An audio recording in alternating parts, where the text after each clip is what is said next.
right. All set? Okay, we'll call this meeting to order, please. Please stand for pledge of allegiance. I pledge allegiance to the flag of the United States of America and to the republic for which it stands, one nation, under God, indivisible, with liberty and justice for all. First order of business is a consent agenda. The recommended action is that the approval of the items which are included in the consent agenda, which is 6A, the minutes from the January 7th meeting, and 8A, the special education. May I have a motion, please? Yes. Thank you, Jeff. A second. Thank you, Joan. Any discussion? Not? All in favor? Aye. Aye. Aye. We're not voting Okay. yes. No, I'll just, no. 5-4-0 against the motion passes. Next on the agenda is the good of the cause. This is where the Board of Education encourages public participation by setting aside a period not exceeding 30 minutes so that the public may address the board. Is anybody like to speak at this point? If not, we'll move right along. Reports to the board. First is the school resources. We have with us the elementary and the middle high school librarians are going to give us a presentation. Thank you. Well, thank you very much for allowing us to spend a little time talking about our district's library programs. I'm Ann Paulson, the elementary librarian. And I'm Caitlin Patnode. I'm the middle high school librarian. We're very pleased to be here. And before I do anything else, both of us, on behalf of both of us, we want to thank the board for your support of our library programs especially over the last 2 or 3 years. It's been wonderful, and one of the reasons why we're here is to let you have a brief, hopefully brief, idea of the programs that we've been doing in our libraries and the resources that we provide our students and our teachers to help increase student learning and success. I believe this will be posted, it's a very short presentation, but it will be posted in case you ever want to get in touch with either of us. We're very happy to answer questions, take suggestions, anything that you'd like to talk to us about the library programs. So our information is there.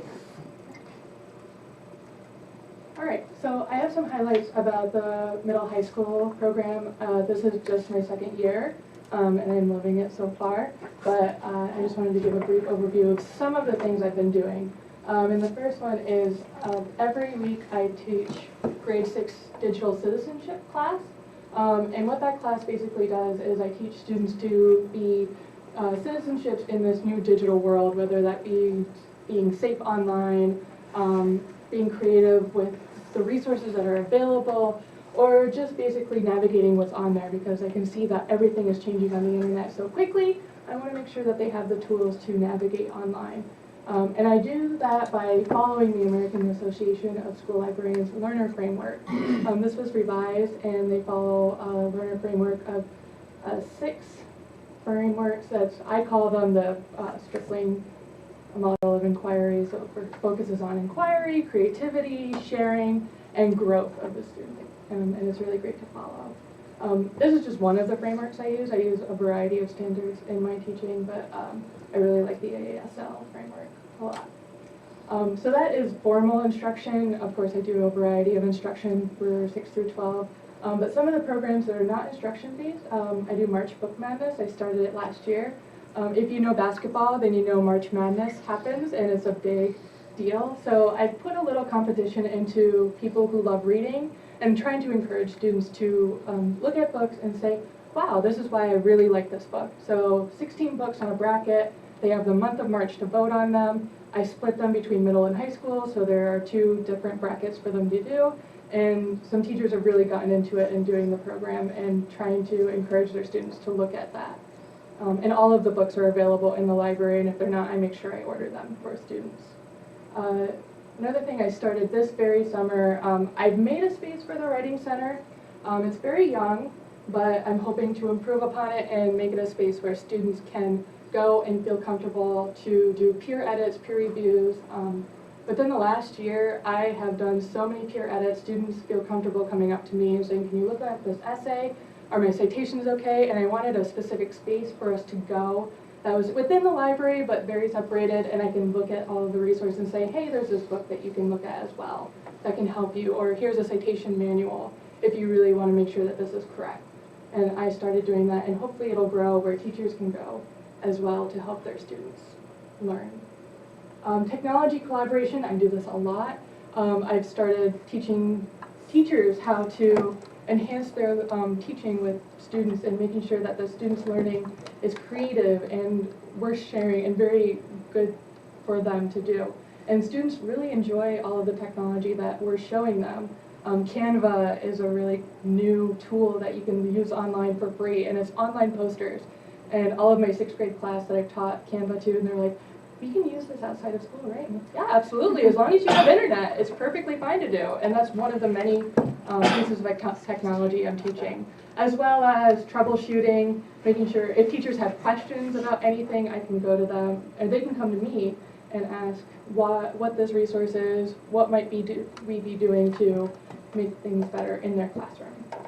And then finally, this year, in collaboration with English teachers, I've done book club for both middle school and high school. Middle school is really kicking off with it. The kids really like it a lot. And with collaboration and help from administration and the English teachers at the high school level, I've started a summer reading program. And last year, I made sure that 9 through 12 kids went home from the Bookstore Plus with a book of their own that they could keep. And then this following fall, we followed up on them and said, okay, what did you think about your book? Did you read it? Why? What did you like about it? Would you recommend it to people? And we found that even if they didn't read the book over the summer, they're using that as their independent reading book this year, which is nice. And at least they own a book.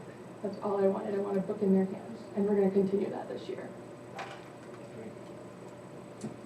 The next slide, I have some looks in the library. Some of these are formal programs, and some of these are just everyday pictures. Like the one on the left is just after school. Juniors are crowded around a table doing homework. I like that they had to stand up to finish their social studies. It was great. And then 2 students playing chess in the background. The middle is students, one's reading, 2 are doing homework, and another one is researching on a computer because she asked me to do research and then went back on her own to help. And this is a place where teachers and students can also get together as well, and really just a collaboration space that's for everyone. That's what I want the high school library to be, middle high school library to be. All right, in the elementary school, I teach all the students, K-5. They have a library special, just like they have world languages or art or music. They have library, and so I get a chance to see every student every 6 days. We have that 6-day rotation. So I see them all, and I use the revised Empire State Information Fluency Continuum, which I think you probably use as well. That is approved by Engage New York, and it was revised this past summer, and it covers benchmark skills that all students should have by the end of each grade level. So if you ever want to take a look at it, it's very nice. It was developed by a woman named Barbara Stripling, who was head of New York City Library Services for the whole New York City. She was president of the New York Library Association. She's an amazing woman. Got a doctorate in her early 60s, which I always admired her for. It's amazing. She developed, she was a guiding force to revising the Empire State Information Fluency Continuum. So that's what I use in instruction for K-5. We do have 2 book fairs every year. For the past, I don't think there's a single year. There might be 1 year where 1 book fair got canceled. But every year we do 2 book fairs. And the reason I do the book fairs, besides the kids love them, gives them a chance to purchase their own books, and we make a special effort to make sure that students that can't afford to buy a book, that there are books, there are ways for them to purchase books. There's always bargain books and ways that we can help them get books. But the biggest reason I do it is for the next thing on that list is author visits. And almost every year, we've managed to have an author come and visit us. I'm very excited this year in March, the end of March, Bruce Coville is coming to visit. A lot of people don't recognize his name anymore, but he's been writing books for kids for 40 years. And his books are always a hit. If you can, if I offer one of his books to a student, I pretty much can guarantee that the student will enjoy the book. And Bruce is a wonderful guy. He doesn't have to be doing this after 40 years of writing books. He just loves coming to schools, and he's a real ham. He's great with the kids. But that's why I do book fairs, is mostly to raise money so that we can have our students meet with real live authors. We've had Kate Mesner, we've had Chris Gravenstein was last year, Jim Bruchak has been to visit our students. So it's really nice for them to actually see live authors in the flesh, or illustrators. We've had illustrators as well. One of the things you may have heard about is the 46er Reading Club Challenge. That's come up now and again. That's been going for over 20 years. It's an ongoing program where students are challenged, individually challenged, to read 46 books. Doesn't have to be in 1 year. It can be over the course of a couple of years. One for each of the 46 high peaks. And the list is, every once in a while, the list is revised to keep the titles up to date and current and exciting for the kids to read. Every year we have about 4 to 6 students. This year we might actually have more. Last year, I take that back, last year we had 10 people go on our special end of the year adventure. It used to be a limo ride, which I always, every year I kept thinking, this is, the kids are gonna think this is boring. We do a limo ride every year, but they love it. It's so exciting just to ride around the town. And we do it in June, and the weather, I think, has always been good, with one exception. And, they just kind of wave out the window. It's so exciting, it's so much fun. Well, last year with 10 students, that became a bit of a problem, and then we found out that all the limo services in the area, maybe you're aware, are no longer. They don't exist. You have to get limos from Vermont and other places. So we took them to the, what do you call it? The trolley?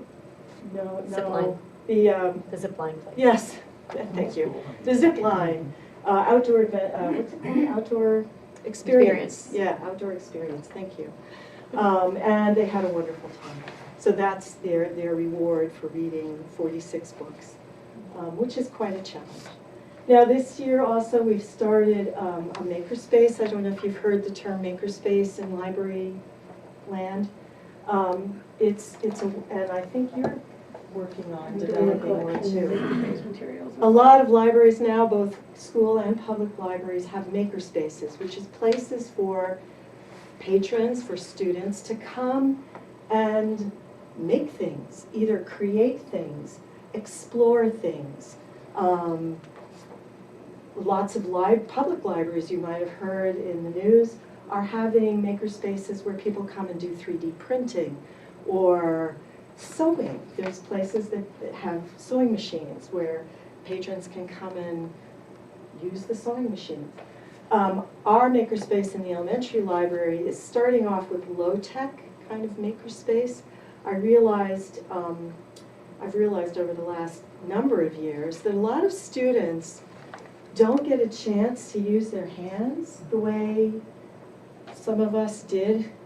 Some of us old-timers, maybe you were a Girl Scout or a Boy Scout, or we did a lot of stuff with our hands. And before I came here to work, I was working at Camp Gingercook on Lake George. And I was the arts and crafts director for 2 summers.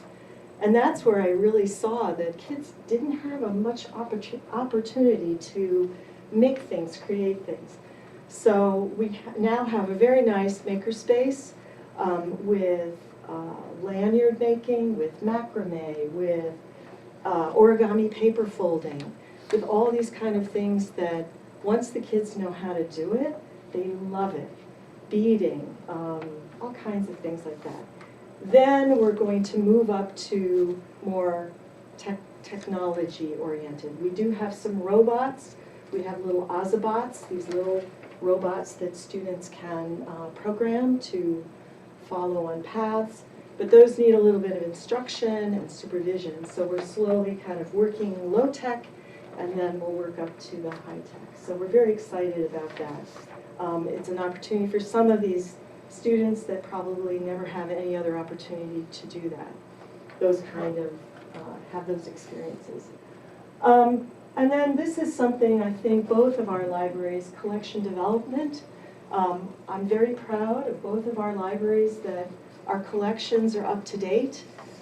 We do take suggestions from our teachers. We work very hard to get the books and the resources that our teachers need. And also to get the books that students request, that they really want to read. I know we both try very, very hard to do that. And we actually, I told Roger, we're actually known among all the librarians in the area for having excellent collections. We use interlibrary loan just like public libraries do. And so if a student needs a book and we don't have it, we can use interlibrary loan to request a book from another library. But we by far get many more requests, I believe, than we have to go searching for books. So we try our very hardest to keep our collections up to date, you know, current, exciting for the students to read.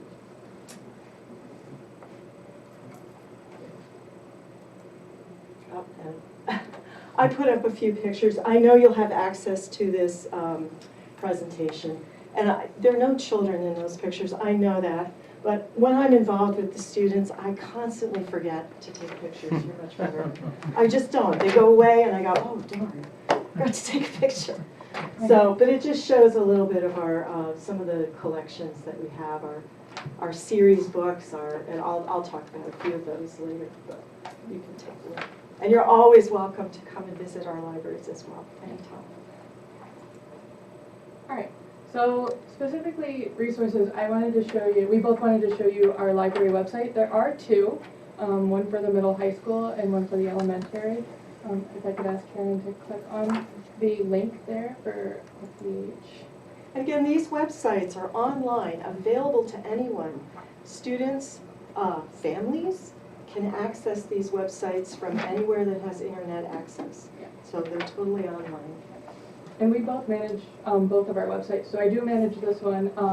I try to change the picture on the left every season. So I just changed it from the holidays to that new movie, Just Mercy. I'm really trying to push the book that's in the library, and I really like this quote. And there's a plethora of resources on here. But I always teach my students who are learning how to do effective research and know that the information that they're getting is credible. I say, okay, you must click on the purple search button in the middle right here. You don't need to scroll up. And if you could do that for me, Karen. It is a link. Well, it's funny because that's not what I see on my screen. Oh, interesting. Okay, well, we don't need the purple search button. There are a number of databases on there that I teach students about every year, multiple times. But I wanted to highlight 4 that I specifically use. Oh, that's fine. Mine worked just fine. Yeah, mine worked. Oh, you're awesome! Yeah, So if you you're clicked following on the along- search yeah, button. if you're on the if you're on the screen, it's navigated. You're set up by topic. You can change it so that it's alphabetized A to Z for databases. But the main databases that I've been working on this year You know, the research ones, if you, like, when you went to college, your librarian said, okay, go to academic one file, this is where you can find journals. I do teach that, but there are some that are not specifically research-based, and I wanted to highlight those. So one of those is Noodle Tools. This is a really great tool that we pay for that allows students to create correct citations. They don't have to do it the way that we learned, where you had to memorize that the author's last name, comma, first initial, year, title. I tell them that, and they're like, you remember that? I'm like, yes. And you have Noodle Tools, where it takes all of the elements and breaks it down so that there's a box where they fill it in, so they know what elements that they need to be looking for on a resource.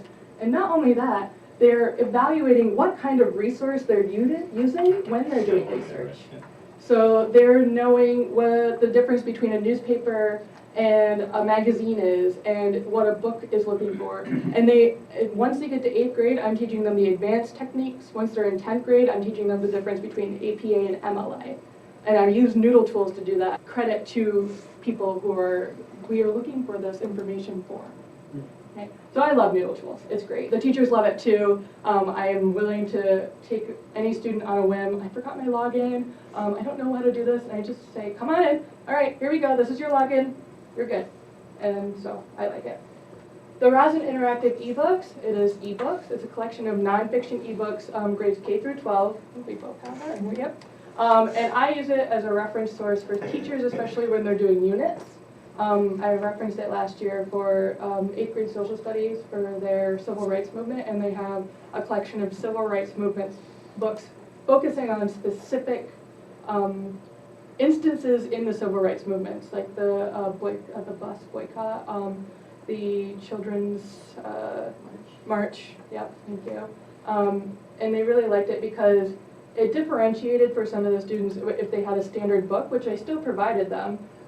It had a vocab word highlighted where a student can look up the vocab word right on the left-hand side. Had a timeline up at the top that the student could follow. Okay, on page 15, we're in 1962 or 68 right now.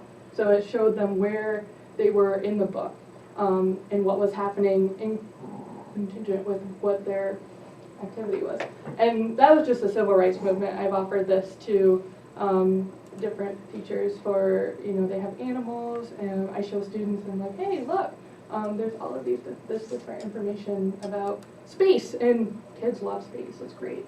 So I show those to everyone, and I really like them. BrainPOP is a multimedia platform and is an educational resource that I use a lot in my digital citizenship class, DigCit. And it is a platform where I can show them videos, and from the videos they can go and they can complete a worksheet on there that they can print out and hand to me, and then from there they have educational games that have to do with the topic and coding, and it's really great and it's really easy to use. It's more middle school level, but I really like it a lot. And it's not just digital citizenship, it's math, it's science. They have social studies on there, they have all types of topics on there. I love BrainPOP. And then finally, Turnitin is a platform where it's mostly for teachers, but it's student use as well. So we use it for students for formal written work, and we have students put their essays in there, and they make sure that everything that they're using that is not their own original work is cited properly. So it gives them a percentage of how many sources that they use that are getting pings from different sources. So if they use Wikipedia, it'll say this was a quote from Wikipedia. Or if they're using, I had one student do a paper from Columbia University, and it came up Columbia University paper, and it was a 3% hit. It's not a plagiarism tool. I don't want that to come across as that. It is a tool for teachers to recognize if a student is using someone else's work correctly. So it is possible that a quote is used and you put it into Turnitin, and then the in-text citation is not there.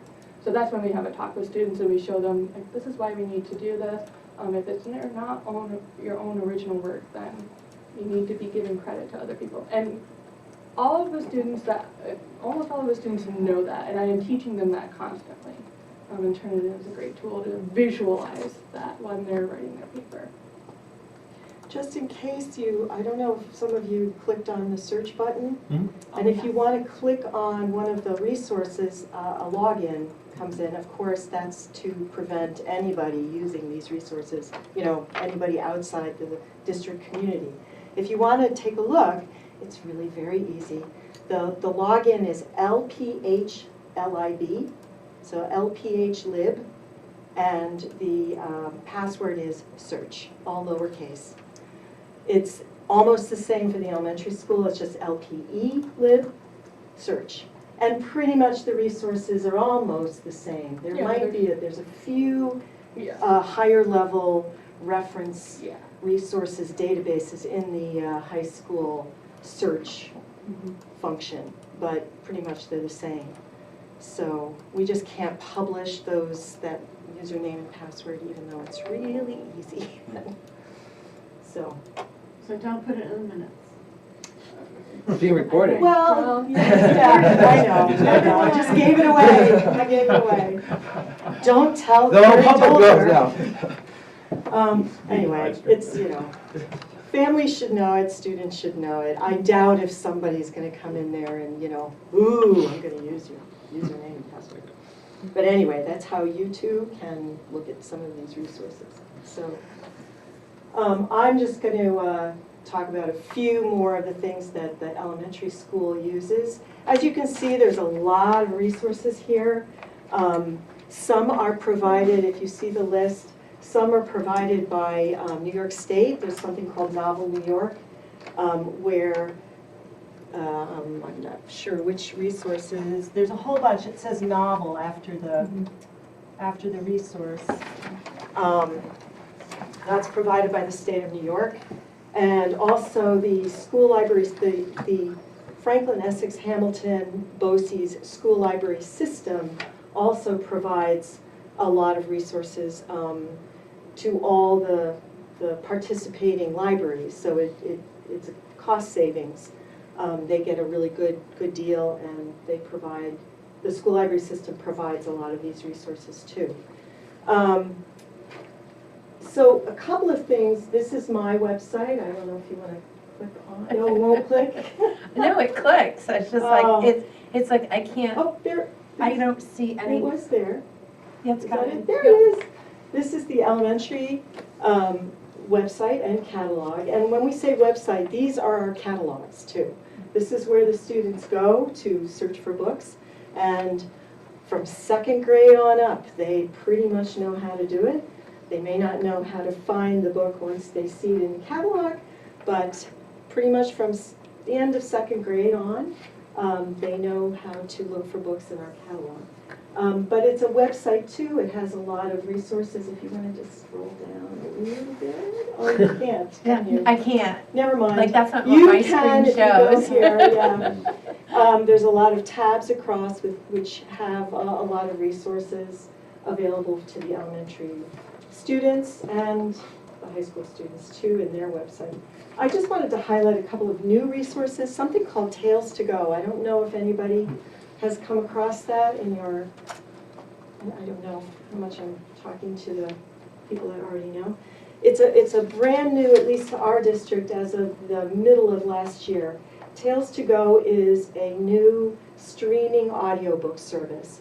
Streaming audiobooks in general have been a real problem for libraries, all libraries, because they're extremely expensive.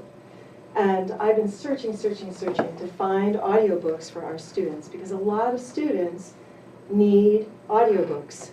Either they read along with the audiobook or they listen to the audiobook. And all the research shows, if you go and look, that listening to a book is extremely valuable.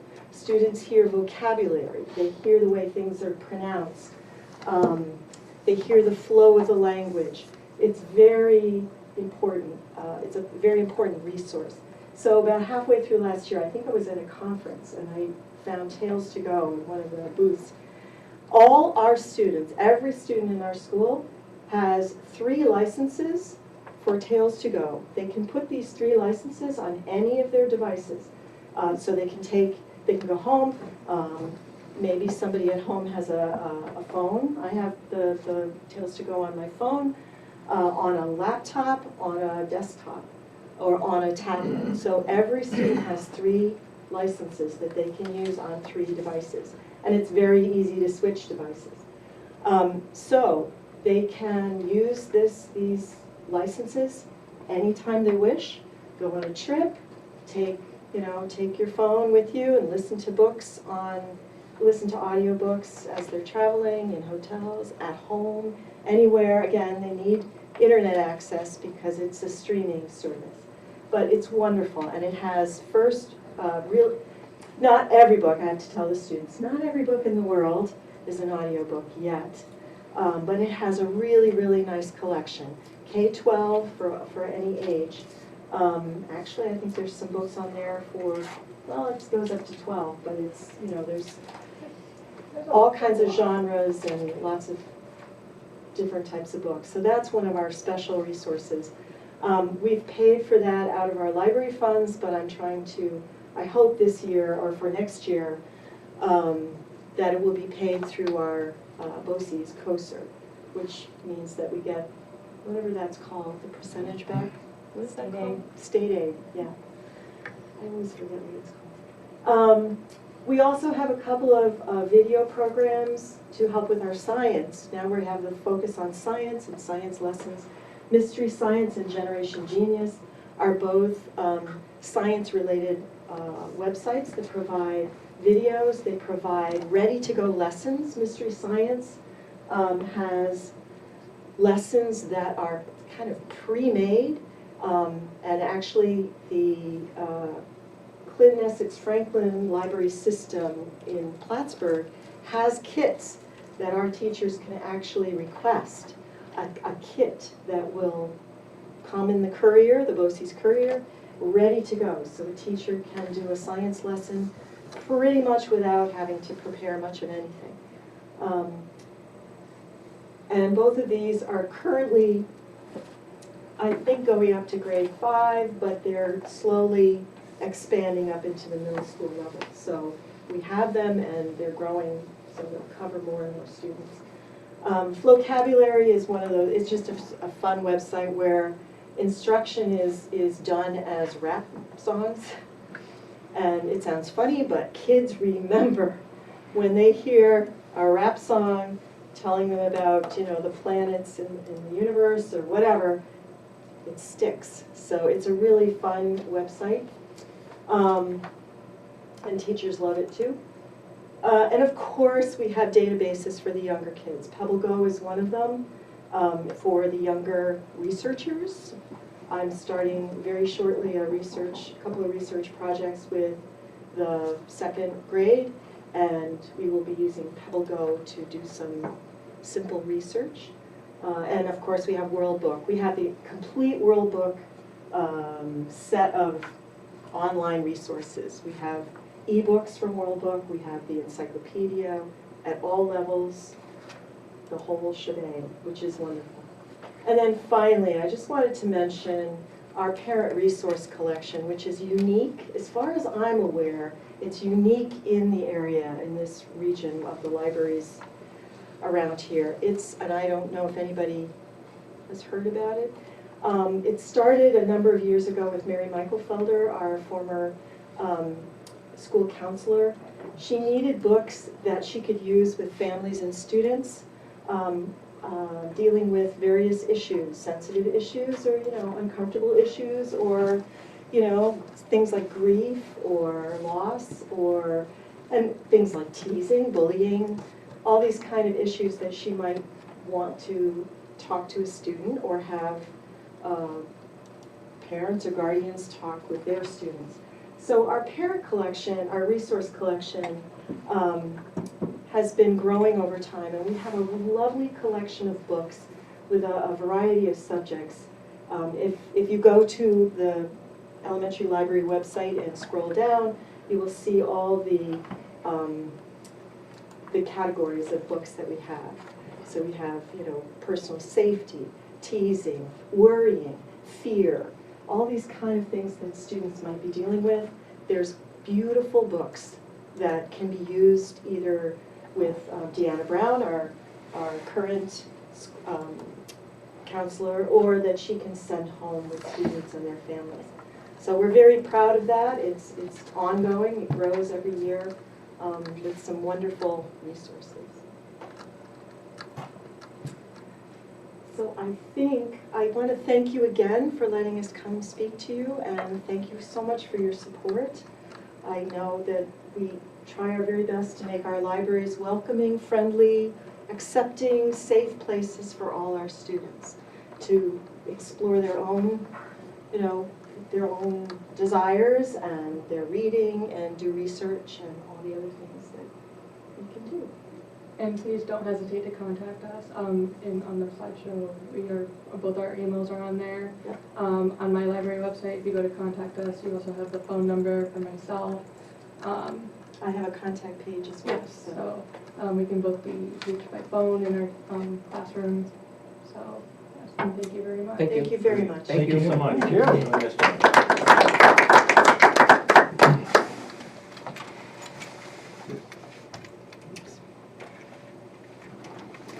All right, moving on, budget status report. Oh, library's done. I want to hear about it. Game on. Okay, hopefully you had an opportunity to take a look. So I won't spend a lot of time on it because, well, not much has changed from month, if you look at it. We are on track in terms of what we've done last year and in previous years. We've collected about 86%, just like last year, of our revenue. So you see there, the only glaring one that stands out is charges for services, and that is definitely higher than last year. And I think we've talked about that before, but in terms of interest and things like that, that generates, that we get and brings in. So other than that, we're pretty much on par for our revenue. Same as we said with our expenditures. You'll see that we're sitting at about 42.5% that we've expensed already. A slight tick, 0.5% down from last year, but that is well within the normal. So when you look at it, the BOCES one was always the little higher one early on. That's kind of leveled off in terms of where it is. So when we look at that, then we are spending according to how we set up our budget. Dana, can you remind the use of money, what that is again? Yes, actually, I will give you the categories. Is there a wrong one on the thing? Yeah, yeah, this is, what we have on, I just noticed it. Okay. We have the budget status report for the end of November Right. here. I was wondering about that. So, Oh, I'm but looking the, at mine. where is that? And it says 2018, We had the 2019. other one, because I looked at it. Oh, 18. Oh, I didn't. Wow, that's interesting. Right. Well, Is it through November 30th or later? It should be December 31st. I've got November Yeah. 30th. That's an I don't know, go look for it. Go ahead, you keep talking. Use of money is interest earned on investments. Okay, That's so that's basically the- what that is, yes. Okay. So I can pull up if you're, just to make sure. I'm just making sure that you guys do have that. Hmm. The one that I have. Interesting. I saw the original. I was gonna say I would share it again, but for some reason, as I click on it to pull it up, I get the, can't reach this page for some reason. I get this error. It's a relatively new laptop, and I get this this message every so often. I have to do a workaround to open it up. It's So we just don't have the. It says it's that, but it's not. It's the month before. Right. Yeah. It looks like the attachments though are correct. So let's see here, I'm just making sure. Your head is.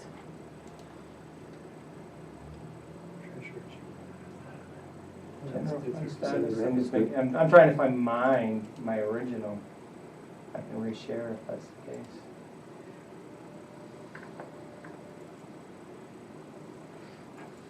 That's okay, if you can just get it out, and Yeah. we'll look it over. The treasurer's report. Yeah. Yeah, that's, I don't know how you would have seen it, because that's what he emailed me. I have a question which you may have answered in the past and I forgot, forgive me. What is debt service?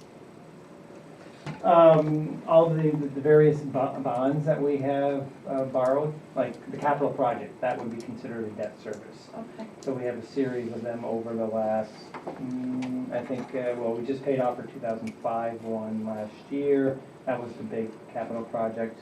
And then we have a 2007 one, a 2010. We will be having, I'm calling it 2018. For the capital project, that will be the 19.1 million. We also have two performance, like kind of energy performance bonds, small ones. We have one that is tied to, a few years ago, we had to pay back through the tax certiorari. Basically, one of the big property owners had their assessments reduced, and we owed them a considerable amount of money, to the point where we had to borrow money in order to pay that off. Wow. So that is part of it as well. Hmm. Because if you look on, like with I included it in the, when you go to your appropriation status report, that's included on this. Towards the end of it, you will see the various debt service that we have. So it would probably be page 11. You will see the various bonds, what is budgeted, what we've paid for already. Generally speaking, we pay twice a year. We do like a December and June payment. So you'll see all of those. They're all listed under basically the 9700 codes, if you can see that. Okay. Thank you. Yep. Any It's other on questions? 13. It's on 13. Is it on Thursday? No, it's on Wednesday. Page 11. My printout has page 11. Yeah. Mine stops at 12. Yeah. Treasury report, on that, hopefully that is correct. It is. So looking here, we still have a sizable amount in our cash sweep. Earning interest, that's why, if you look at it, that's why we're generating some good, we have some good rates when it comes to that cash sweep. It's a fairly strong, it's like 1.8% is what we're getting back, which, as we look around, and, we do have various companies call to try to get our business, and they say, well, this is our rate, it's one of the best in the business, and I say, oh, well, ours is 1.8, and they said, really, where are you getting that from? So we're very, NBT is very competitive, and that's what we're using, and goes out, and what you don't see in the report is where that goes, and I mean, that money goes out, it probably hits just a bank in just about every state. There's money in a bank, and it doesn't matter how, these are small banks, large banks, it's, they send it all out. But if you're looking at it right there, again, we have about 415,000 in terms of outstanding checks, which isn't unusual based on timing of this, the end of December, with all the holidays and things like that. We don't necessarily get around to depositing that. The big ones, 317,000, which is outstanding. That's a BOCES payment. And then there's a series of larger ones which are attributed to probably capital projects. 317,000. Yeah, 317,000, and then the one after that is That's BOCES. oh, okay. That's Right. BOCES. Three. There's two actually for Yeah, BOCES, they're 3,000. right next to each other, 317,000. Yep. And then the 38,000, those are Those are both BOCES. BOCES. So apparently they don't need our money. Yeah. Jeez, must be nice. So, I mean, really, that makes up, if you look at that, that makes Most up, of it, yeah. most of it Right. is, those two checks. Thank you. But the treasury report is, everything is looking good. Any questions? If not, Superintendent's Report? Okay, I'm going to talk about a few things. I'll start with the statewide budget issues. So there were two speeches since our last meeting. One was the governor's State of the State address, and then the other one was the governor's executive budget address. That was just this afternoon, so we're just sort of figuring out what he said. And the State of the State, and of course they were related, right? Because the State of the State provides policy direction, and the budget puts money behind it. The State of the State, the governor spent a lot of time talking about the inequitable distribution of funding. Mostly he spoke really within school districts, so he's talking about a big city school district, which really doesn't apply here in Lake Placid. At the budget, he seemed to expand that to between school districts, so we're going to see where that goes. The governor proposed increasing the threshold for the Excelsior Scholarship, which is good news for our graduates, up to $150,000 income for their family, which would be free tuition, at least according to the rules of the Excelsior Scholarship, gradually over the next few years. That's what he's proposing. And in another proposal, he proposed in higher ed, additional educational opportunity programs and workforce centers. Again, good news for our students, should they be so directed. And then made mention of pre-K and after-school programs as well, which came to play in the budget. He also proposed in his State of the State development of new school curriculum to teach students about civic values, about America's heritage of religious freedom. The governor was responding very much to some of the great concerns that were coming out of Rockland County and other places where people were being attacked based on their religion, some anti-Semitic acts that were going on downstate, and it's talking about sort of translating that kind of positive educational program. And then finally, on some other matters that could affect schools and students indirectly, the governor did propose the legalization of marijuana, increased funding for child health care, improved funding and program administration regarding homelessness. These are all issues that interact with our schools. And further restrictions on vaping and e-cigarettes. So these came out in the State of the State. In his executive budget today, he spoke a little bit more about dollars and cents, and here's where you sort of get to compare where the governor's coming from with what some of the recommendations have been that we've talked about here. The governor is proposing a budget that increases education aid to $28.5 billion, which would represent an increase of $826 million. Now, it sounds like a big number, but to put that in perspective, the Educational Conference Board was advocating for a $2 billion increase, the Board of Regents for a $2.1 billion increase. So both of the governor's budget represents an increase that's less than half of what was being recommended by our other educational advocacy groups. It does represent about a 3% increase. Now, out of that, he's talking about, again, this is the executive budget, has to be approved by the legislature or will be changed by the legislature, but the governor is proposing that the number he used, 85% being directed to high need district, which we're an average need district. So when they start talking about high need district, though obviously very important, it often doesn't have an impact on Lake Placid. So also talking about a $50 million set aside for community schools. Just want to give you a highlight there. Community schools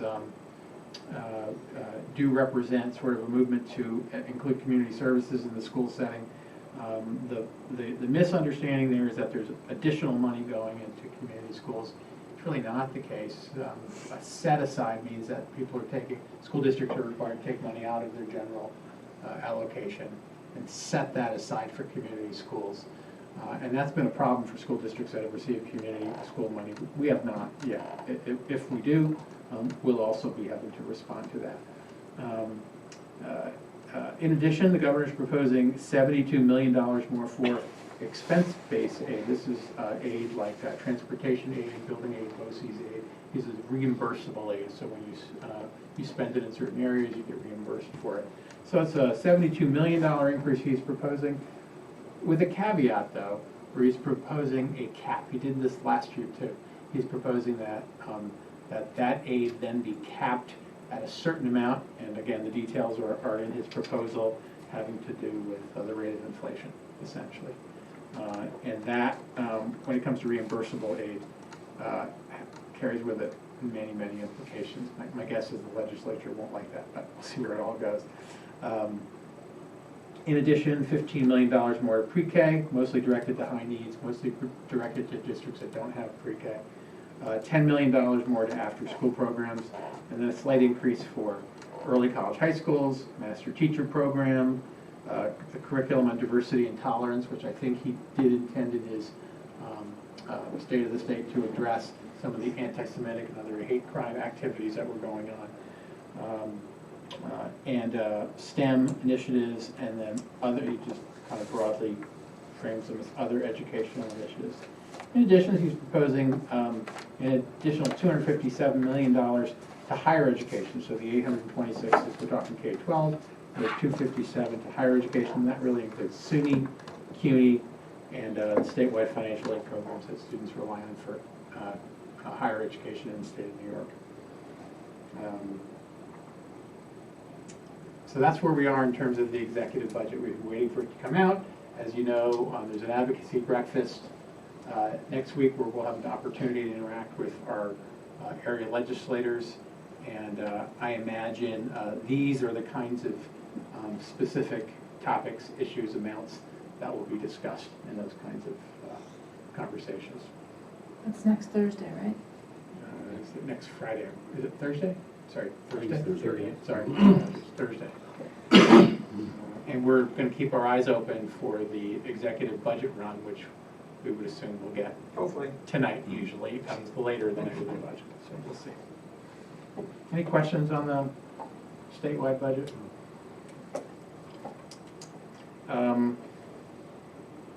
Second thing I wanted to mention was graduation rates. And none of this is new news to you, but I wanted to share with you that recently the graduation rates statewide have been reported publicly. Up to this point, I've been reporting to you our internal data. But the state produced in all of its statewide report cards, and you may have seen it in press releases, graduation rates. And I want to share with you what is now public, which is very similar to what we were talking about before. In Lake Placid, I think we can be very proud of our graduation rate. Our all-student graduation rate for the class of 2019 was 98%, so 98% graduation rate. And then I'm going to highlight our students with disabilities graduation rate, which was 89%. So students who are in the special education program graduated with a high school diploma at 89% rate. Now, just for some comparison, in Essex County, the rest of all of our schools in Essex County, on average, class of 2019, 92% overall graduation rate, and a 71% graduation rate for students with disabilities. So ours was 89, countywide 71 for students with disabilities, and then 98, 92. And then statewide, all students graduate in New York State at 83% graduation rate. So that's the average. It's gone up significantly over the last 10, 12 years. 83% graduation rate. Students with disabilities, it's a 61% graduation rate. So I think it is something we can be proud of. Our rate does change every year, so I'm not going to tell you that that's how it's going to be next year and for the foreseeable future. It does go up, it does go down. But recently we've had a lot of success, really trying to make sure that no or almost no kids slip through the cracks here. And, when we're talking about some of these programs and some of these extra efforts in, special ed or other areas, often it translates into trying our hardest to make sure that every kid who starts school here finishes school here. There was even a ranking put out. I think we were like in the top 40 of all the schools in upstate New York, which is 400 and something schools. So again, something we can and should be proud of. And we'll see how things go for this year as well. Questions about graduation rates? Finally, I'll just mention things coming up in the school district. This is the final week of the first semester of the school year, so we're almost halfway there. Friday, we're halfway there. This week will include mid-year Regents exams for a handful of students. They'll take the January Regents exams. We also have some midterm exams in select classes, and then some final projects. And then the second quarter semester 1 grades are finalized at the end of this week. And then in some cases, classes end, quarter 2 classes end, they're finished, quarter 3 classes start, semester 2 classes start from square one. So there is a big breaking point as of Friday. And that's especially true in the middle and high school, but report cards do go out both schools after the end of this first semester.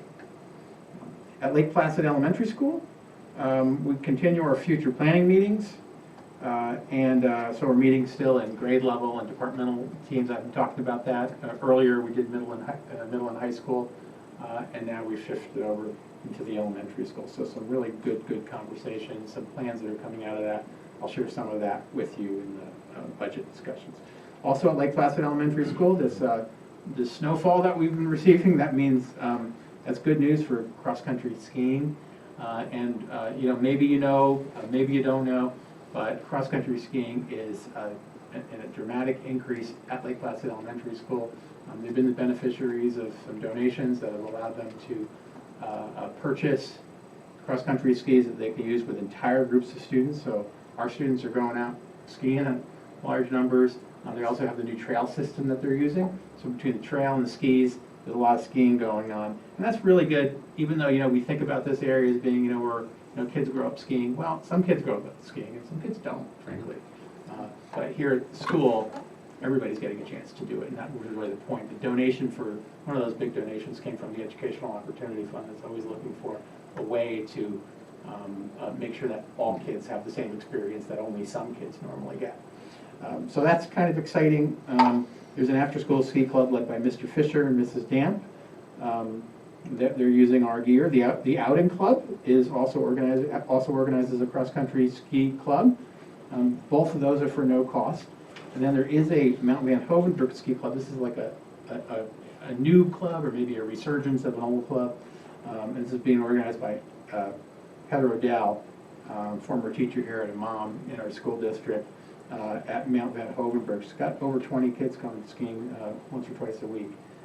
The ski gear there is being provided by Mount Van Hovenberg, but there is a fee. However, they have scholarships available too. So everybody's paying attention to trying to make sure that as many kids possible can have that kind of experience that I think Lake Placid is typically famous for, but not always famous with every family. So here we have all the kids able to participate. Other things. Tomorrow night we're going to be hosting the Town of North Elba's Joint Community Housing Committee. Maybe you've been reading about that in the paper, the report that came out. Working my way through that report. It's a long one, but a very important one. Very important for the community, very important for the school district. That meeting is going to be right here in our auditorium. So we do expect to see a good number of community members at this event, and we'd like to provide the town with this facility for this important meeting. Other things. Thursday, the policy committee meets.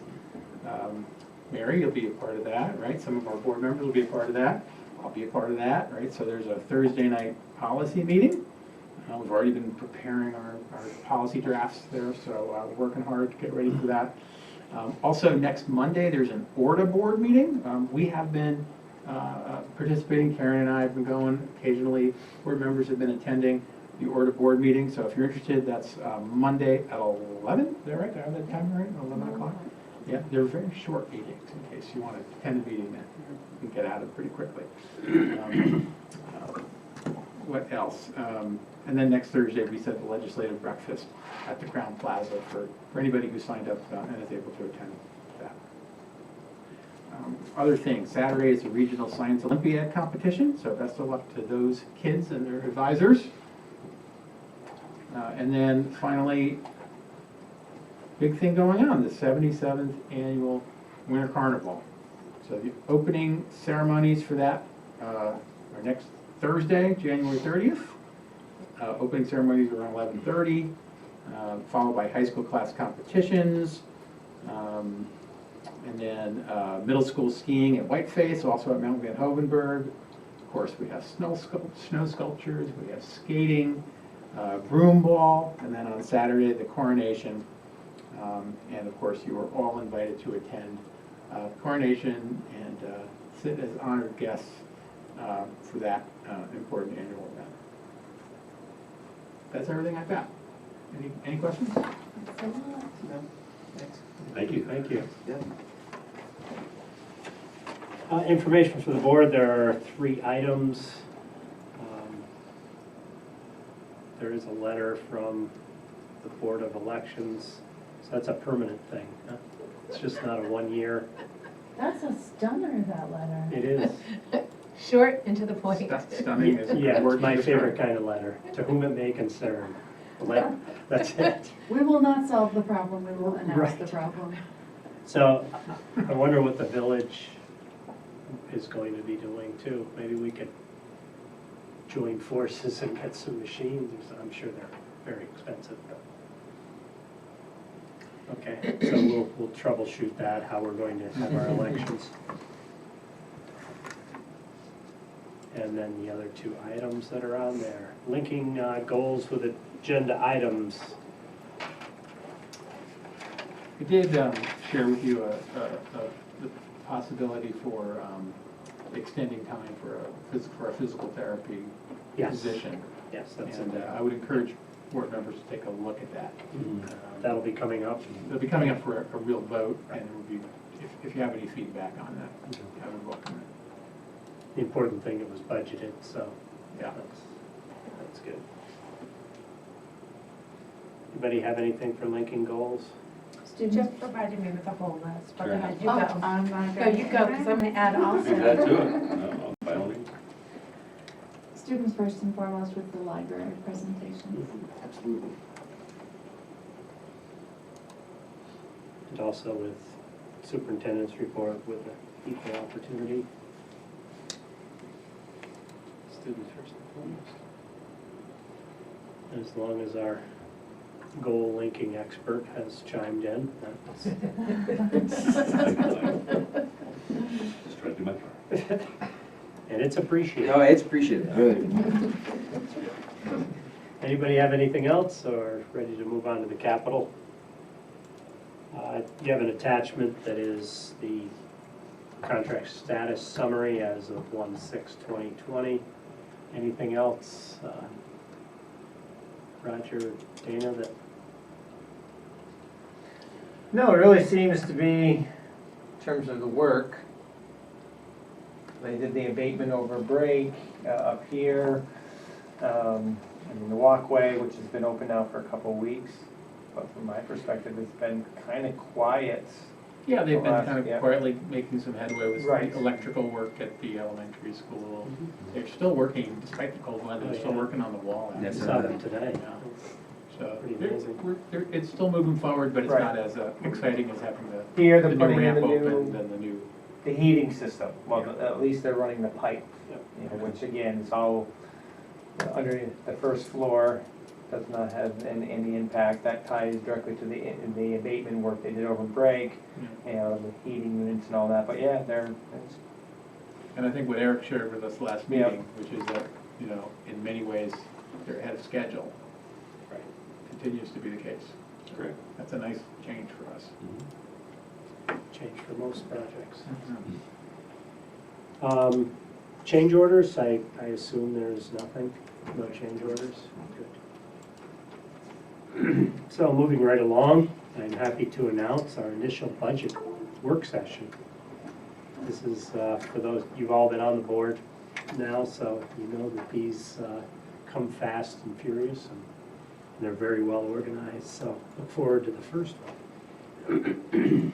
Well, should we just jump in? Sure. So, thanks, I'm gonna put up a PowerPoint, and we're gonna surprise you today by not having spreadsheets for you. And we actually think that's right, that we would prefer to start just by providing you with sort of our initial direction, sort of the broader points, and then you know, the information, the numbers that we do have, but there's much that we don't have, and you'll get to see that. So I shared with you a PDF copy of this presentation, so you can read anything you'd like to read more closely or ask questions about those now or later. Certainly these, you know, we continue to come back to all of this as we go. But so I'm just going to start by providing you with an overview, and then talk about some thoughts about the school budget. Again, so it's nice when we get started again to really step back and say, why are we doing what we're doing? And so I'd like to just sort of reiterate some things that I know we've talked about in the past, but of course it matters every year, you know, that we approach it with the same level of thought and concern. So some thoughts about school budgeting, some of the key issues, real brief stuff on the process, and then I think probably a very important one-page slide, knowns and unknowns. And that's really where you're going to see most of the numbers today, what we know, what we don't know. I'm also going to share with you what came out of the future planning meetings, which is some of what came out of future planning meetings, which are a lot of ideas, many items that wouldn't, that in a perfect financial setting might be on our go-to list, but we'll probably have to really scrutinize that list, because we don't really know right now what our financial situation is. Again, a lot of the information that we're collecting, like the state budget, is all brand new, and it'll take us a little while to process it. So, and then also, you know, number 7 on this agenda, feedback. That's really important because, you know, as you know, this is a public setting, and thank you for being here, Mary. We thank the thousands of guests who are online watching this right now. The idea being that, you know, we welcome feedback, and we want people to provide us with feedback to our budget at this stage. Because when we go out and do our budget hearings in May, the budget's been approved already by the board. It's, you know, what we're asking for at that point is an up and down vote. It's really at this stage where we're looking for feedback. So we do welcome it. We have, you know, on this document, which will be the public document, right? Mm-hmm. You know, there's the email address that people can send things to. They can always call. They can always come to a meeting. All these things are open for feedback. So just some thoughts about school budgeting. You know, like, how do we make decisions about financing? Well, you know, again, we do a lot to think about what we want our school district to be and what kind of direction we want to head. And there's some key documents and key statements we've made over the years, the strategic plan being one of them. Yes, it's 5 years old, but we still follow it. The board goals, based on those strategic goals, right, and updated every year, that you've put together very thoughtfully. This year, I think we approved it in August. You know, should guide us in our budgeting. Our future planning discussions, right? So I talked about the elementary school, the middle and high school conversations we had mostly in December, which, you know, allow people who are on the groundwork to provide feedback on how things are going and what changes would help in the future, should guide us. And then, of course, there's some financial realities, the tax cap being probably the most important one that we deal with, because property taxes provide us with 85% of our revenue, right? So all of these guide our goals. And when you think about what those goals are, you know, you were just mentioning a bunch of them, right? Students first and foremost, education, community outreach, leadership, technology, finances, all of those in our board goals, all those in our strategic goals. Our future planning goals, improving school culture. These are things that you know we're working on a regular basis. Improving school culture, promoting democracy and civic engagement, reducing the opportunity gap, all important. And then, you know, Implied in all of this is staying within a tight budget that adheres to the cap. Now, the board, of course, can decide whether you want a budget that adheres to the cap or not. Up to this point, we've typically gone for a budget that adheres to the cap. Why? Because we want our budget to be successful, right? And we know that a lot of people look at that cap as the dividing line. It's not a must-do, but it is the decision. That's really how we've been making decisions financially. That's what we've been using to draw the line since 2012 when the cap was instituted. So those are some of the goals that we use to guide our thoughts about school budgeting. Other things, sometimes we think, well, those are educational goals, the financial goals are different. Well, really not true. Really, they're interrelated. Educational decisions always have a financial impact, right? And financial decisions, sometimes the ones we make and sometimes the ones that are handed to us, right? They always have an educational impact. Right? You can't really, in a public school district, completely separate the two. So we know that they're interrelated. So the budget conversations, kind of like the governor, having his state of the state and his budget conversations all connected. Our budget and our educational conversations are also interrelated. They have to be. Other thoughts about school budgeting involving the community, like how do we do that? Right? Well, this is an open budget work session. But we have public meetings every 2 weeks, right? There's always an opportunity for community members to come and provide us with feedback on our budget or other ideas, and they do when they have something to say or to share or sometimes questions to ask. So our open meetings are one way of involving communities, and I don't want to minimize that. Sometimes people say, yeah, I didn't make it to meetings, but tell me how else I can get involved. Well, let's start by the public meetings, right? Every 2 weeks, you are here. What a great opportunity for people. That's one. Feedback is welcome. Email, phones, all those kinds of things. We welcome that, and we put that out there. We'll put that out there in newsletters and all kinds of ways of communicating. We want people's feedback. Participation in strategic planning. When we put those grand goals together, we include people. We include community members in that. So, people have had their ideas incorporated into our educational planning. Of course, the budget election, right? In the end, what other municipality has the people vote on their annual budget? The answer is none. Only school districts. Only school districts have the people weigh in, right? So that's a very important way that we involve the community. The community gets to say yea or nay on our budget. We always know that when we're making this, right? We always know that, and we're thinking about that. So that the people are weighing in all along in our minds because we know that we have to, in the end, get this approved. And then finally, through you, right? You are publicly elected. You, as board members, represent the community. So I put that out there at front because I don't like it in May when people say, well, I never had a voice. Well, there's lots of ways you have a voice, and that we welcome it. And I just want to reiterate so people know that we want to involve the community in our decision making for these really important conversations like the budget. And then other thoughts about school budgeting. Dana and I are talking about this. We talk about this a lot, right? A lot of the budgeting, yes, we're thinking about all the positive things that we can accomplish, but we're also worried, right? We're worried about adversity. You mentioned a bond that we had to float to cover a tax surcharge in which we all of a sudden the school district had owed a taxpayer what, $800,000. Yeah, something like that. Yeah. Right. That's adversity, right? So we've always got in the back of our head, the potential for adversity. How do we plan for that? How do we, we don't want to have to deal with it, but we do want to have to plan for it in case the unlikely scenario comes around when we have to, right?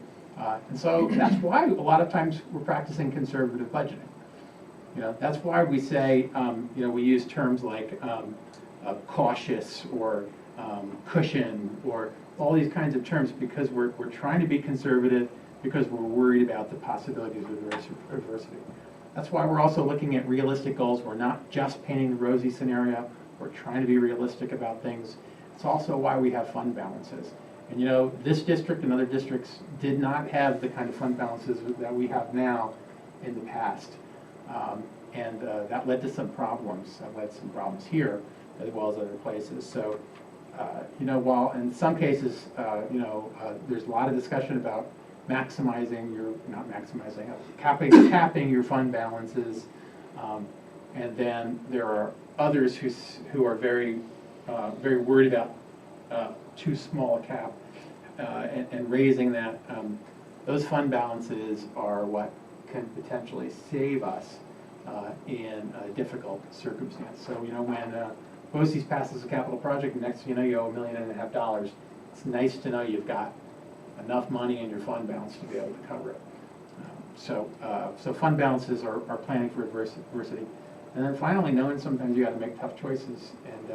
And we've been pretty fortunate in the last few years that financially speaking, we have not run into the kind of problems that we could run into. And we're not expecting one around the corner, but we need to know that bad times do come and that we should be prepared for that and thinking about that.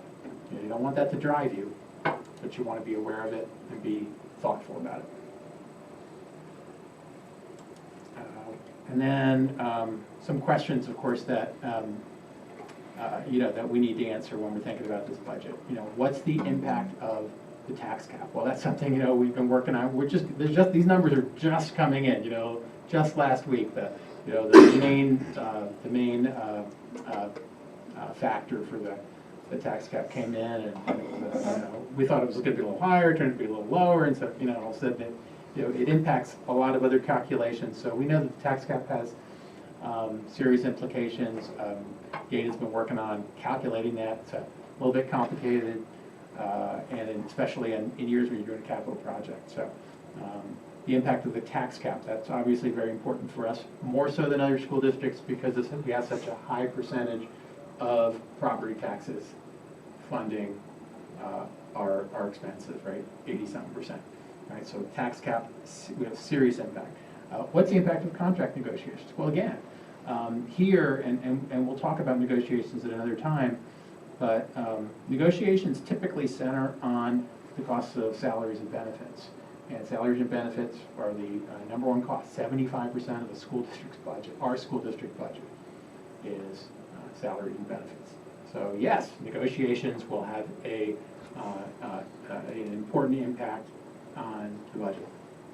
And then, of course, state and federal politics, right? So just my superintendent's report, I'm telling you what Governor Cuomo said. It's not like the governor knocks on the door every day, but what he said today will have an impact on us directly, maybe indirectly. And so paying attention to state politics, federal politics as well. We've had some scares coming out of the federal government, too, with proposals to make dramatic cuts to programs that we rely on. Haven't come through so far, but we have to pay attention to that because there is an impact of the state and federal government on our local school district budget. So those were our thoughts about school budgeting. Any questions about any of those things? Again, I see those as more guiding us rather than being specific markers, financial markers along the way. I like the term productively paranoid. Okay. That's gonna be, yeah. So. In terms of the budget process, what are we going to do here? Well, it's a lot more than 3 bullets, but we will continue to calculate our revenue, projected revenue, and our projected expenses for next year, and then we'll continue to revise it throughout the next few months. And this if you've been through the budget process before. That those numbers change. They change sometimes because we make the choice to change. Sometimes new information comes down the road and we're changing them. There's lots of new information that will be coming around, and I'll share that with you in a minute. Revising all known revenue expenses is first. And then, really looking at our priorities, identifying and prioritizing, which items we want to focus on and making those changes. In a tight budget, when you're capped, the tax cap caps us, it often means when you're trying to accomplish one thing and there's a trade-off involved.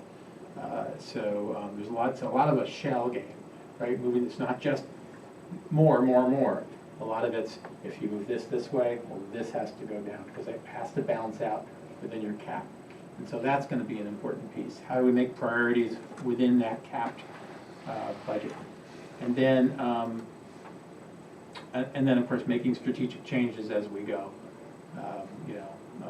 just to try and address reality and balance that budget. So this is the one slide I wanted to tell you about, the knowns and unknowns. There's far more unknowns right now than knowns. Okay? Dana and I have been walking our way through this and both trying to calculate what we do know for real, also what are some estimates. And Dana can really get into the weeds in this information if you want to know more. We don't want to push more on you right now, but we're happy to answer any questions about it. But if you start with the knowns, we do know the CPIU, that number came out last week. It's 1.81%. And that means that we did not reach the maximum CPIU for the tax cap, which means the tax cap is going to be a little bit lower than it would have been if it had reached 2 or higher. Okay, so 1.81% is what we're going to build a tax cap out of. The tax growth factor, Dana, do you mind if I ask you, do you have any real brief explanation of what a tax growth factor is? It's a number they assign to us. It kind of comes out of real properties. Basically, they say it's available. I go into the real tax, and it breaks it down by county, and every district is given this growth factor. I can honestly say I don't know how they get that number. Last year it was 0. And it's not the same for every district within. Right, so that's 4/10 of 1%, is that how you read that? Yes, Okay. yep. So it's not like Essex County, every school in Essex County gets the same growth factor. That's just us. Yeah, that's just us. Every school has their own. It could be the same.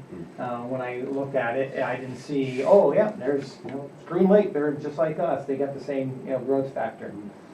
I wish I knew the formula or could understand the formula as to. So what's that mean for us? We can raise taxes by 4/10? Well, it's part of the calculation. Okay. So they basically say you start with this year's levy, what we were able to generate. No. And we then factor in the growth factor.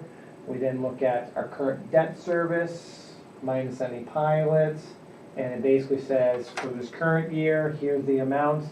And then we look at the coming year and we look at, we then factor in the 1.81, all of our debt service that we can exclude to come up with our tax cap, is really what it comes down to. And our pilots are minuscule. It's 4,000, Yeah, right, tiny. yeah, it's very minuscule. You pull out any building aid you get, it's interesting that is part of building aid, you kind of pull out because you're getting aid on your debts. I'm looking at the runs, they just came out. Oh, it just came out, huh? And the governor has, he mentioned that he was going to reduce the number of categories. And, I'm looking at it, and building aid is about the same, but it's kind of split into two different categories. Building reorganization incentive. When you look at the two, it's about what we got last year, this current year, about $110,000.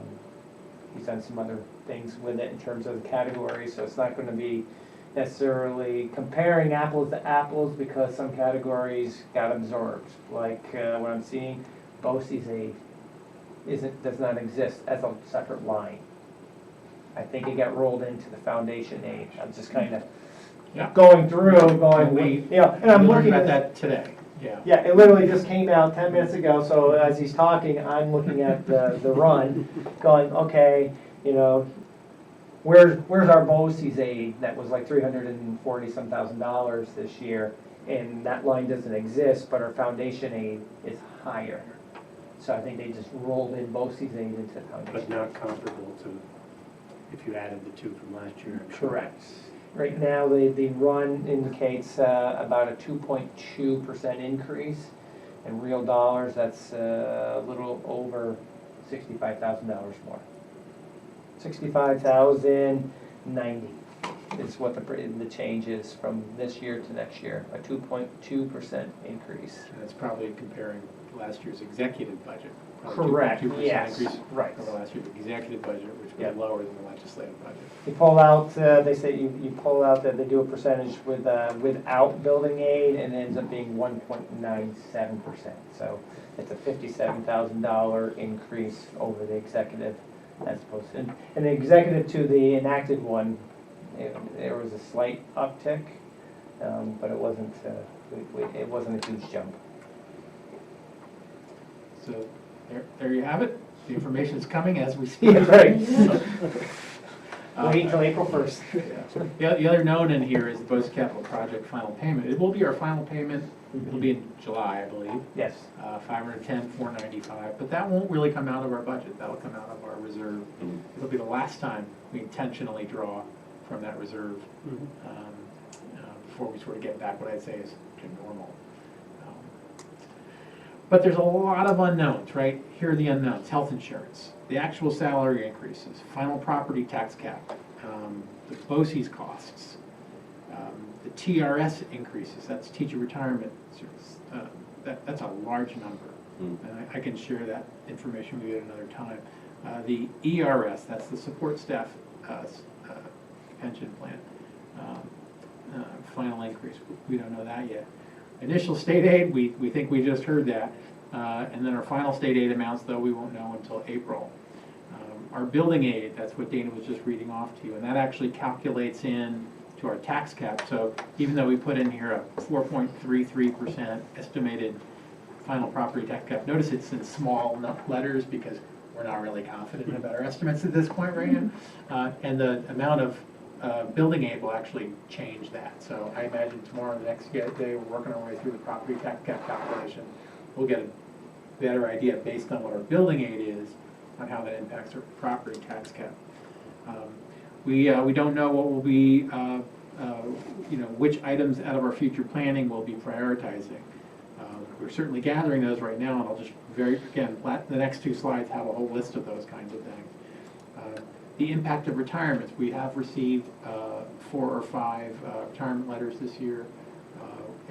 We know that there's a kind of a breaking point at the end of this month, so we may receive other retirements, but that also has an impact on budgeting, again, because of the impact on salaries. And then we've also been discussing, and we started this conversation last year, about using appropriated fund balance for revenue. And for this year's budget, we continued the practice of using $520,000 for revenue out of our fund balance, which we have yet to spend and don't expect to for this year. Dana and I have been talking about, and we'll be talking with you about as we go on in this process, decreasing or eliminating the use of fund balance for revenue. While we decrease our expenditures at the same time in very real ways. In other words, Dana's talking about creating a budget which is more closely aligned to our real expenditures and our real revenue, rather than that $520,000 sort of inflationary piece that we factor in every year. So again, that's going to be a conversation we continue to have. That'll impact, whether or not we use that will impact our overall budget increase for next year. So, anyway, that's one page for you to study if you'd like to, or just to refer to as we move on. And we'll be probably moving some of those unknowns into the known category in the future, and that unknowns, I imagine, will start to shrink. Any questions about those knowns or unknowns? Okay, we're getting near the end here. I just wanted to share with you that we do have a lot of requests that come out of our future planning process. So future planning isn't just about budgetary items. It isn't just about making purchases. But part of it is, right? Part of it is people, saying that this would be an improvement, or that we need to make changes in our program, and that means purchasing a new math program, like is number 1 on this list, and that's going to be, certain costs. So you can see this is the elementary school, initial request list, ideas, some of which will make it to the first draft budget that Dana will be putting together. Some of them won't. But these include things like a math program update. Right now we're using a Vision for Math program 1.0, it would be 2.0. iPads for art, counter and sync for the art classroom, IHT bands for elementary PE. People, right? The elementary school is saying if we could do more with co-teaching and special education if we had a special ed teacher at every grade level. We know that would be costly. Here's some ideas on that. TA support, Chromebooks, part-time secretary coverage that's really a safety issue. Subscription and Nearpod, that's coming out of the librarians, including the two that you saw tonight. Chromebooks for the RTI program. All of these came out of our elementary school conversations so far. When you look at the middle and high school, here are some of what came out of those conversations. Math K-12 curriculum program is really working hard. That's why you see math series in here. Grade 6-12 math series. New tables for the cafeteria, new desks and chairs for a 6th grade classroom, a vinyl plotter and cutter for the tech ed lab, improved shop dust collection in the shop, teacher laptop, smart board for the social studies classroom in 6th grade, new fitness room treadmill and elliptical, adding library sharing devices, Kajit and Chromebooks. You can see some estimated numbers on the side there. Some improvements for special ed classroom, room 314, iPads for 7th grade math classroom. There's again, a list that's come out of our future planning. I can't promise you'll see these in the first draft budget. Some of them won't make it because we won't have the room for them. So again, we'll be putting some things in there, but I'm sharing these with you now so you can see what has come up. If you don't see it in the budget, you should feel free to ask about it. And again, keep in mind the kind of thoughts about budgeting, including the ways we prioritize things. And then finally, looking ahead, so tonight is our initial budget session. We just decided not to give you out spreadsheets tonight, so but I imagine there will be spreadsheets the next time for 14, 15 pages, 30 lines each that you can study closely, and that'll be on February 4th. We'll also have additional work sessions February 18th, March 17th. Those are all scheduled. They're all on our budget calendar. We expect that tax levy will be finalized by March 1st. No, we don't expect it. It's required. We'll have it done before then, but it's got to be finalized by March 1st. We then some dates I want to point out to you. So the final budget draft we're scheduled to have finished on March 31st. Now the problem is that the Board of Ed, you have to vote on the final budget. And March 31st is really our last scheduled meeting before spring break. The problem with March 31st is that typically we don't have final state aid numbers until after March 31st. So if it may be that the board won't feel ready to vote for a final budget on March 31st. If that's the case, we still have one date left, and that's April 20th. Now, April 20th is special for two reasons. One, it is the last possible date that the board can approve a budget. It's also the first day back after spring break. That's a Monday, not a Tuesday. It's not on our schedule. But if the board doesn't vote and approve the budget by March 31st, then the board's going to have to vote and approve the budget on April 20th. That's just the way the dates fall. Something for you to think about. Okay, we'll talk more about that.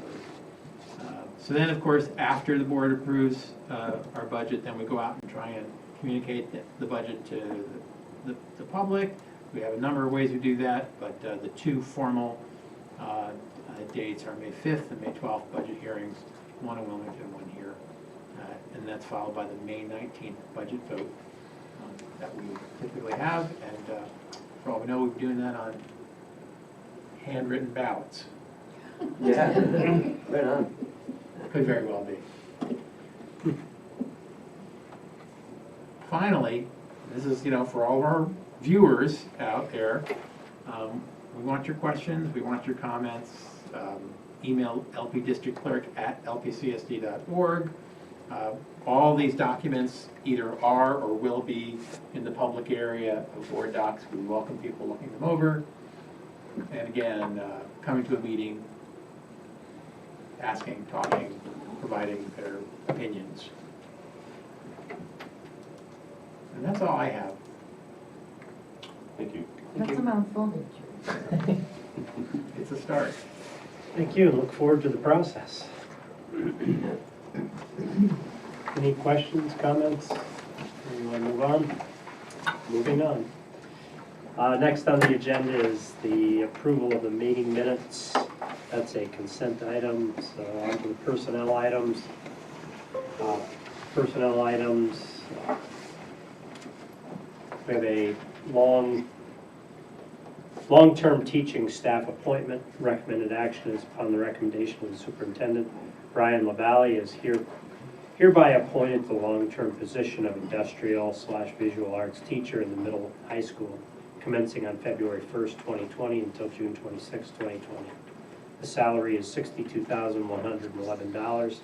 Step 19, the master's plus 37, prorated to the teacher's salary schedule of the 2019 and 20 school year.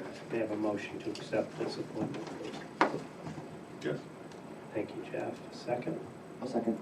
Thank you, Lynn. Any discussion? So he's met all his criteria now for, Everything's in, everything's in? Okay, awesome. Glad to hear it. but not back yet. So, Okay. you know, that's all we're waiting for. Aye. We're hoping this will be the last time we vote on this. Good. I think you had that in your notes, I did you? did, yes. Okay, so we have, I promise you that's the last time I'll say that it's the last time. 4-0 against, motion passes. Next is long-term appointment of teaching assistant. Recommended action upon recommendation of the superintendent. Approved Nicole Trainer, long-term teaching assistant replacing Lynn Murphy at the middle high school beginning January 21st, 2020 through January 26th, 2020. June 26th, 2020. Salary will be $26,437. Step 2, level 3, prorated of the teaching assistant salary schedule for the 2019-2020 school year. May I have a motion, please? Yes. Thank you, Joan. Second. Yes. Any discussion on this appointment? No. Yes. No discussion, yes. Like what? Don't do that, we're down to 4. Yeah, I know, I saw it. This is a nail biter. Motion passes unanimously. CSEA staff retirement. Recommended action upon recommendation of the superintendent. Accept the retirement of Tacoma, I never knew his name. Tony Sheffield, custodian at the middle and high school, effective August 31st, 2020. May I have a motion to accept, please? Yes. Thank you, Jeff. I'll second. Thank you, Joan. Discussion? He was there when I went to school, so real end of an era. As Yeah, Roger had in sure. his narrative, he's the longest tenured, It's the longest serving permanent employer we have. No You kidding. know, No. for a very long time. Yeah, that's. And there was really, as far as I know, very little gap between his days in school and his time being employed here. Yeah. So you really could say that Tony's been here for almost his entire life. And because his father worked here, probably when he was born, I would Yeah. say Yeah. his entire life. Throughout his life, yeah. And that's really something. That is. You know? The Sheffield legacy is coming to an end. Yeah. I hope you all get a warm feeling when you Oh, see this the absolutely. way He's a I great guy. do. Because I know we have a lot of strong feelings for Tony Yeah. around here, and great thanks for all that he's done, and appreciation, and best of luck. You know, Yes. as he goes on from here, he's still a young guy. Yes. We have a motion unanimously passes 4-0. Other action items, special education was under consent. If there's any questions, the February 4th packet. Please request that now if you have any questions. If not, we go on to the good of the cause, which is our second good of the cause, specifically aimed at public comments regarding this, this agenda. Is there anybody out there that was That's right. All eyes on you. We do thank you for coming. Thanks. Absolutely. Enter into the adjournment phase, first phase of the adjournment anyhow. Next meeting dates and locations are listed there, along with the budget work sessions and the board meetings. Please take special note of some of these do in fact begin at 6 o'clock, starting with the budget work session. Old agenda items will take up sports mergers with the budget. Just put it in there to remind myself. And any new agenda topics? If not, we'll move on to the proposed executive session. This proposed recommendation for an executive session for the discussion of negotiations. Recommended action is New York State law. Article 7, Section 103 allows for executive session to propose a discussion negotiations. May I have a motion to enter into executive session? Yes. Thank you, Jeff. Second? I'll second. Thank you, Joan. All in favor? Guess that's probably a 4-0. I shouldn't assume. I'll just mark Yeah. everybody. Okay. So we will enter into executive session.